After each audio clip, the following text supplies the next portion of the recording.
a Jorge Gómez Naredo, quien ya está listo para hablar sin censura. Jorge Gómez Naredo es coordinador del periódico Regeneración, analista político y miembro de esta familia Sin Censura. Querido Jorge, ¿cómo estás? Hola, ¿cómo estás, querido Vicente? ¿Y cómo está toda la gente ahí? Estoy encantado de estar aquí contigo.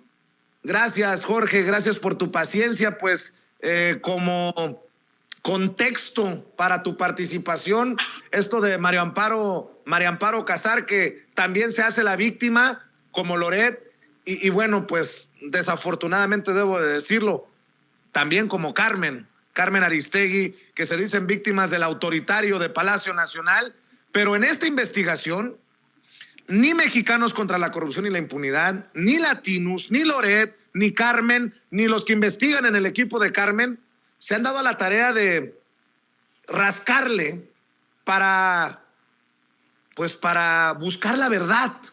Creo que lo que ha faltado aquí es eso, buscar la verdad. Es el circo, maroma y teatro, es el espectáculo, el show, pero pocos se han interesado en la verdad, mi querido Jorge Gómez Naredo.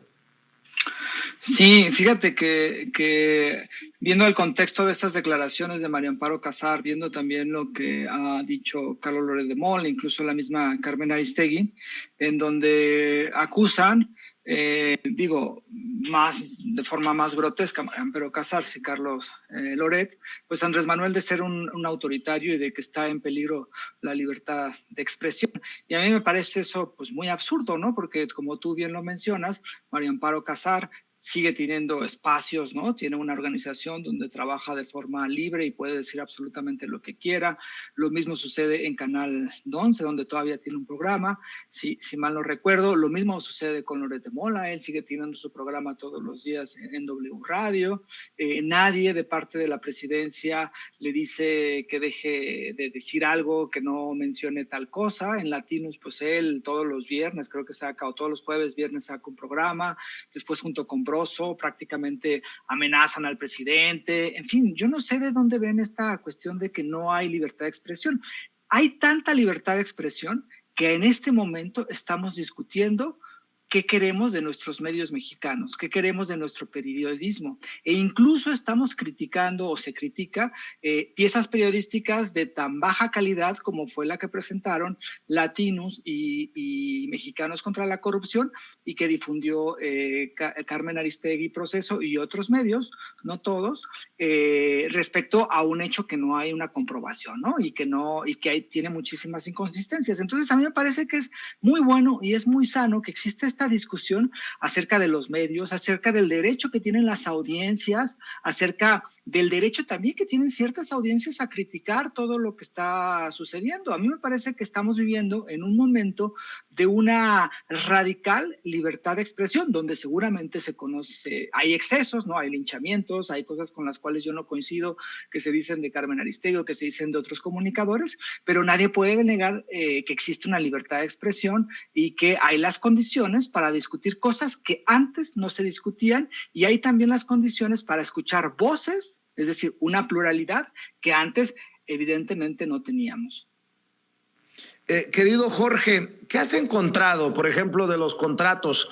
Porque ahora dicen algo que no dijeron de inicio los que presentaron esta investigación, que los contratos en efecto con esta compañía vienen de otros gobiernos que no iniciaron con Andrés Manuel López Obrador. Nada más para que quede claro, porque la forma en que lo presentaron era: híjole, esta empresa hace negocios con Pemex en tiempos de López Obrador y todo huele mal. Pero esta empresa ha recibido mucho más dinero en contratos en otros gobiernos, como el de Peña Nieto o el de Calderón. Sí, fíjate, esto es algo que presentó Loret cuando sacaron su reportaje con imágenes, ¿no? Pues ya sabes que las imágenes también, y la música, ¿no? En la música y la voz en off. Y eso fue como la intención que quisieron, ¿no? Es decir, tratar de crear, aunque no lo hubieran dicho de forma muy clara, la idea de que era una empresa nueva, de que había un contratista como el jefe de esa empresa y que ese contratista se había puesto de acuerdo con el hijo de Andrés Manuel para, digamos, operar o para que se le dieran unos contratos a esa empresa. Eso fue como las posiciones que pusieron en el reportaje de Latinos y el reportaje Mexicanos contra la Corrupción, que después difunde Aristegui. Y la otra parte, digamos, el otro eje discursivo de ese reportaje fueron los excesos y el lujo, el excesivo lujo en el cual vive el hijo de Andrés Manuel López Obrador, que esa es otra discusión, ¿no? Digamos que en este punto lo que importa son los contratos y estas ideas que dejaron, ¿no? En ese punto, ellos presentan 3 contratos, dicen 2 contratos se firmaron con Enrique Peña Nieto, a Baker Hughes, y uno fue en el sexenio de Andrés Manuel López Obrador, y precisamente fue cuando habitaban una casa de este contratista de Baker Hughes, ¿no? Entonces, quedó esa idea, ¿no? Y la repitieron, y ya sabes, todo el ejército de bots y de trolls que tiene la oposición, que pagan seguramente los que detestan a Andrés Manuel López Obrador, y tratando de imponer esa idea. La cuestión es que esta empresa, Baker Hughes, como después ella misma lo mencionó, es una de las empresas que mayores servicios en cuestiones petroleras da en todo el mundo, ¿no? Tiene operaciones en más de 100 países, en México tiene operando más de 60 años, y los contratos que se dieron fueron antes los 2 fueron en el sexenio de Enrique Peña Nieto, y el que se dio en este sexenio fue por licitación pública.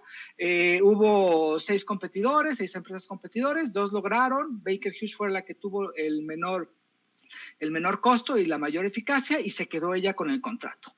Y entonces omitieron contar la historia, ¿no? Después, el domingo, Penilei Ramírez, la periodista de origen cubano, que ahorita, según yo entiendo, vive en Estados Unidos, sacó como otra nueva, digamos, evidencia de esta posible conflicto de interés entre José Ramón y Baker Hughes y Pemex, ¿no? Y entonces ahí menciona que uno de los contratos que se firmaron en el sexenio de Peña Nieto tuvo modificaciones que se hicieron sin licitar y que fueron de más de $100 millones, ¿no?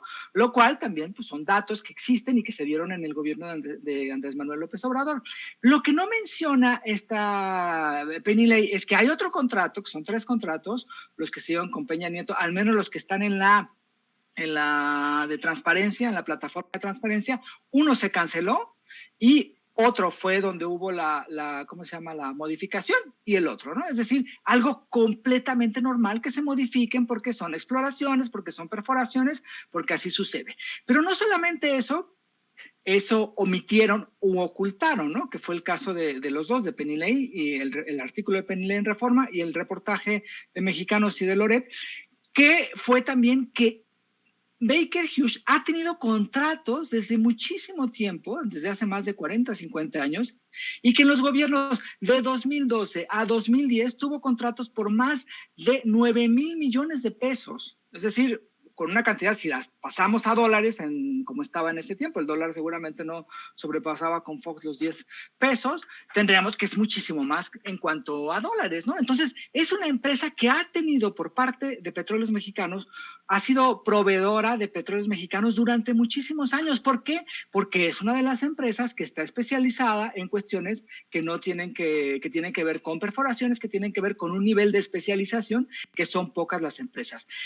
Baker Hughes ha tenido el contrato más amplio en el gobierno de Andrés Manuel López Obrador en Pemex. No, ha habido contratos de más de 5,000, de 5,000, 8,000, 9,000 millones de pesos, y que se han dado para arreglar algunas refinerías y también para la exploración, que tienen también que ver con las reformas que en el 2012 permitieron este tipo de elementos de parte de esta apertura que se hizo, privatización vestida de apertura. Entonces, lo que hicieron estos 2 textos, ¿no? El de Penilei, que no se presenta como reportaje, pero se alaba como si fuera una gran investigación y reportaje, y el otro que sí se presenta como reportaje, incluso dicen que son más de 10 años. A mí, por ejemplo, a mí me queda, o sea, más de un año supuestamente se hicieron, ¿no? O sea, Raúl Olmos presume que se tardaron un año en hacer el reportaje, y Penilei en una semana descubre algo que no encontraron ellos. Y uno también, otra gente, descubren muchas otras cosas que no encontraron ellos. Es decir, es un reportaje muy deficiente.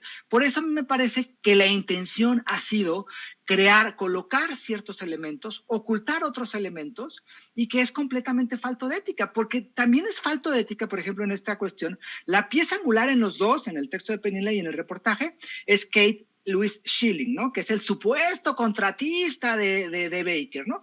Él deja de trabajar en Baker en diciembre de 2019, cuando incluso se da la segunda modificación al contrato del cual habla Penny Lane. Y además empieza a trabajar en otra empresa, que la empresa dura ahí como 1 año y medio trabajando, porque después se va a quiebra, y no, esa empresa, que también está dedicada a cuestiones petroleras, no tiene ningún contrato con Petróleos Mexicanos. ¿Se imaginan que un contratista que tiene a José Ramón, al hijo del presidente, y que el hijo del presidente le consigue lo que quiere en Pemex, no iba a pedirle ayuda para su empresa nueva, para la empresa en la que ahí sí era el CEO, la persona de más alto, digamos, más alto nivel? Pues es absurdo que no haya pedido, que no haya utilizado. Por eso, todo son especulaciones, y esas especulaciones no son reportajes de investigación, y criticar esas especulaciones y criticar esas piezas que se presentan como reportajes de investigación no es ir en contra de la libertad de expresión, no es un ataque a los periodistas, es exigir como audiencias un mejor periodismo y una mejor investigación. Y fíjate que hoy el presidente Andrés Manuel López Obrador retoma algo que he venido señalando desde esta trinchera, desde este cacahuatito de Sin Censura, Jorge Gómez Naredo, esta crisis que no solamente está afectando al periodismo mexicano, sino que ha llevado a medios estadounidenses de larga historia, como el Washington Post, a contratar a Carlos Loret de Mola. Dice el presidente, y lo dice bien, el Washington Post, el periódico que con una investigación de fondo llevó al presidente Nixon a renunciar, pues es una vergüenza que tenga a Loret de Mola escribiendo cualquier barbaridad, cualquier estupidez en sus páginas, en su versión en español. Y creo que el presidente no exagera, Jorge Gómez Naredo. Sí, yo creo que los medios que conocemos como corporativos o tradicionales están viviendo muchísimos de esos medios una crisis en cuanto a la credibilidad, una crisis también en cuanto a la incapacidad a veces económica para realizar periodismo de investigación y para realizar periodismo un poco más serio. Y bueno, debemos de tener en cuenta que The Washington Post, sí, que tiene esta historia, ¿no? De varios reportajes. Yo creo que el más famoso es este del Watergate, ¿no? Que termina en la renuncia de Nixon a la presidencia de Estados Unidos.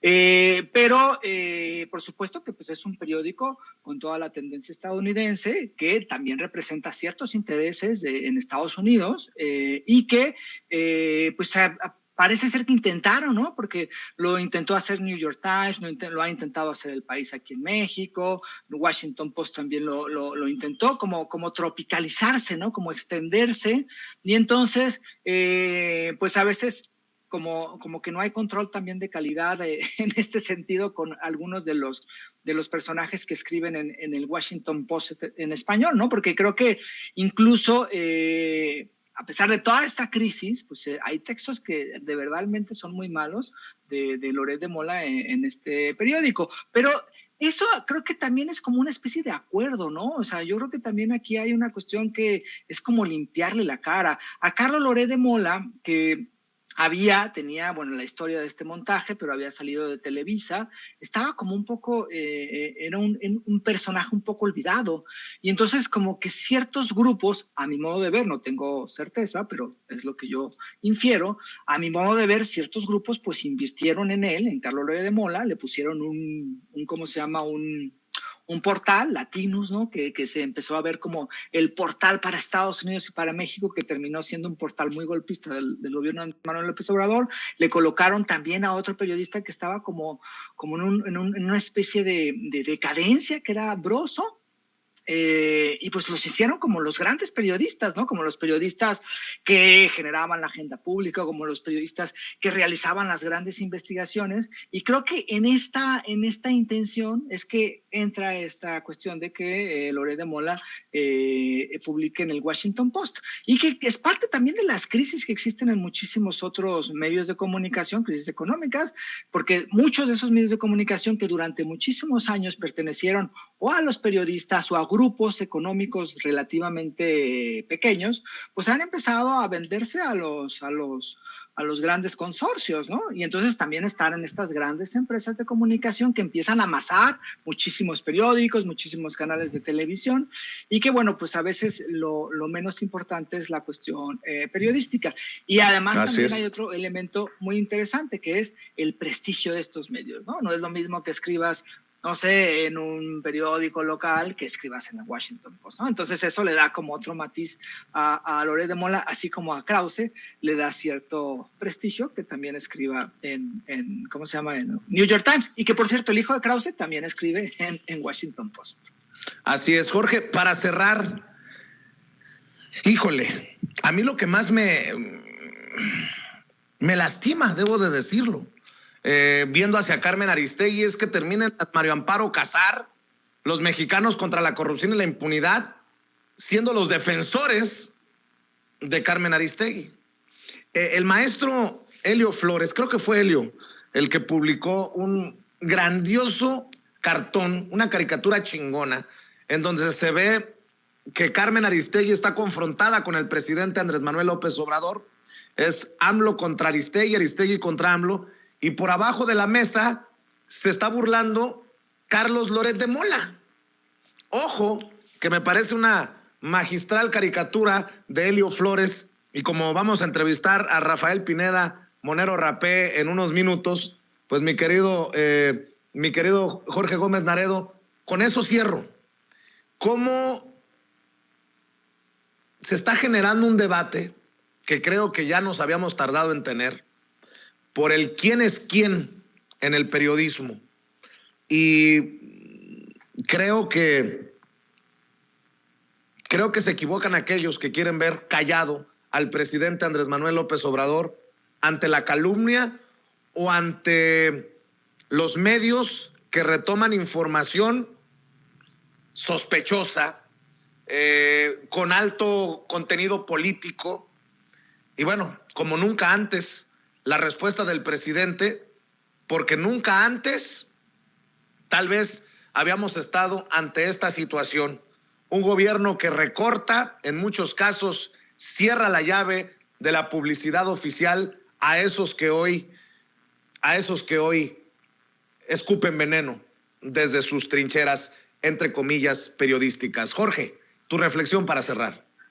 Sí, fíjate que ahora que estabas hablando y ahora que estaba viendo el cartón de Helio Flores, que sí le había echado un vistazo, pero no me había puesto a verlo bien, pues es claro, ¿no? O sea, la intención de la oposición, de Loret y de Mario Amparo Casars y de Mexicanos contra la Corrupción, es decir, todos los partidos políticos, todos los políticos son lo mismo porque son unos corruptos, ¿no? Entonces, es lo mismo el PRI, que el PAN, que el PRD, que Morena, y es lo mismo Andrés Manuel López Obrador que todos los anteriores expresidentes. Esa es como su función. Y lo que también están queriendo hacer, creo yo, es decir, todos los comunicadores también son lo mismo, ¿no? Y yo creo que ahí me parece que sí fue muy lamentable, que retomara un reportaje de Mexicanos contra la Corrupción, que difundió y que se conoció como un reportaje de Latinos, Carmen Aristegui, y después esa locución que tuvo el viernes en donde prácticamente le dice al presidente, cállese, ¿no? Es decir, usted no haga porque usted usa recursos públicos y no me venga a criticar o no me venga a decir nada.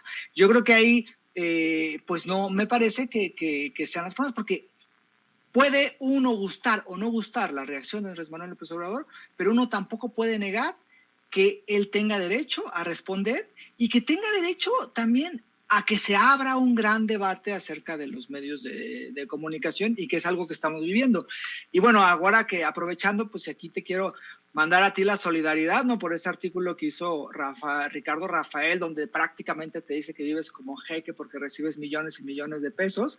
Y bueno, también una solidaridad a Rapé, que ayer le pegaron durísimo por estas extrañas interpretaciones que hicieron de su cartón y que a mí me pareció un cartón buenísimo, como la mayoría que tiene Rapea. Entonces, pues es parte de también linchamientos y esta libertad de expresión, pero qué bueno que tengamos las voces, ¿no? Y que podamos debatir y que tú le puedas decir a Ricardo Rafael, pues que se equivoca y que miente, ¿no? O sea, eso es, creo, parte de la radical libertad de expresión que tenemos y que me parece que es una de las riquezas que ahora estamos viviendo. Pues sí, es que con mucha facilidad mienten, que cobro y vivo como rey, dice Ricardo Rafael, cuando el que ha cobrado del gobierno ha sido él, que soy además, igual que Cuadri y que Roberto Palazuelos. Uy, eso sí calienta, eso sí calienta. Mi querido Jorge Gómez Naredo, ¿por qué no invitamos a la gente para que te apoye en Regeneración, en Polemón, en tus diferentes espacios, en tus redes sociales, amigo Jorge Gómez Naredo? Sí, pues se está repartiendo ahora el periódico Regeneración y también lo pueden encontrar en el portal, en la página de Twitter, P-Regeneración. Yo estoy como JG Naredo en Twitter, como Jorge Gómez Naredo en Facebook y también colaboro en polemon.mx. Te mando un abrazo, Jorge. Muchas gracias siempre por compartir con la audiencia de Sin Censura. Gracias, un abrazo fuerte, querido Vicente. Cuídate. Gracias, Jorge Gómez Naredo, hablando con nosotros sin censura.